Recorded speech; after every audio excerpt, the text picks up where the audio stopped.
अस्सलामुअलैकुम एवरीवन। आज हम आपको समीर नाम के मायने बताएंगे। अगर आप हमारे चैनल पे नए हैं तो प्लीज़ चैनल को सब्सक्राइब कर दीजिए, बेल आइकन को प्रेस कर दीजिए ताकि आने वाली हर वीडियो की अपडेट सबसे पहले आपको मिल सके। तो चलिए एवरीवन, हम वीडियो को शुरू करते हैं। नाम समीर, मायने फ़ायदा देने वाला, जीन्स लड़का है, ज़बान फ़ारसी है, मज़हब मुस्लिम है, लकी नंबर 3 माना जाता है, मुआफ़िक दिनों में जुमा हफ्ता शामिल है।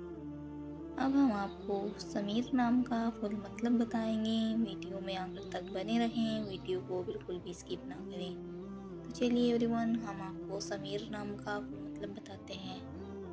समीर नाम का शुमार लड़कों के नामों में होता है। समीर नाम की इब्तिदाई तारीख फ़ारसी ज़बान से निकलती है। समीर नाम के अफराद के लिए खुशकिस्मत नंबर 3 माना जाता है। समीर नाम का मतलब फ़ायदा देने वाला है, जबकि खुशकिस्मत दिनों में जुमा हफ्ता शामिल है।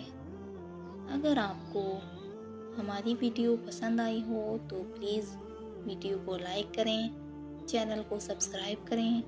जिस नाम के आपको मायने चाहिए कमेंट बॉक्स में अपना नाम बताइए। इंशाल्लाह हम नेक्स्ट वीडियो में उस नाम के मायने बताएंगे। तब तक के लिए अल्लाह हाफिज़। मिलते हैं हम आपसे नेक्स्ट वीडियो में।